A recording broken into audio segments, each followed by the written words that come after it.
जानकारी उनके लिए बहुत बहुत जरूरी है। चुनाव आयोग ने सिर नाम का एक नया अभियान शुरू किया है जो सीधे तौर पर वोट देने के अधिकार से जुड़ा हुआ है। चलिए इसे जरा समझते हैं।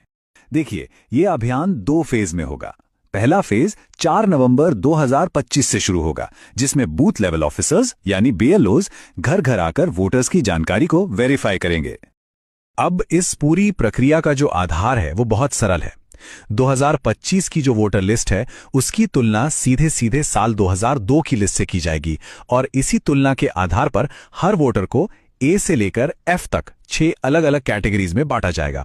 मतलब 2002 की वो लिस्ट ही एक तरह से सब कुछ तय करने वाली है। तो सवाल ये उठता है कि किसी को कौन सी कैटेगरी मिलेगी। इसके लिए ना 2 मुख्य चीजें देखी जाएंगी। पहली, वोटर की उम्र, और दूसरी, 2002 की वोटर लिस्ट में उनके परिवार का नाम है या नहीं। ठीक है, तो सबसे पहले ग्रुप को देखते हैं। ये वो लोग हैं जिनकी उम्र 38 साल या उससे ज्यादा है, यानी जिनका जन्म 1 जुलाई 1987 को या उससे पहले हुआ है। अगर उनका नाम 2002 की लिस्ट में मिल जाता है तो उन्हें रखा जाएगा कैटेगरी ए में, और अगर नाम नहीं मिलता तो उन्हें डाल दिया जाएगा कैटेगरी बी में। एकदम सीधा सा हिसाब है।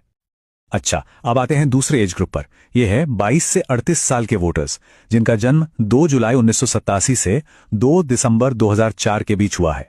अगर इनके माता या पिता दोनों में से किसी एक का भी नाम 2002 की सूची में है तो उन्हें मिलेगी कैटेगरी सी। लेकिन अगर माता पिता दोनों में से किसी का भी नाम उस लिस्ट में नहीं है तो फिर उन्हें कैटेगरी डी में रखा जाएगा। और आखिर में बात करते हैं सबसे यंग वोटर्स की, यानी 18 से 21 साल के वोटर्स की। यहां पर नियम थोड़े और सख्त हैं।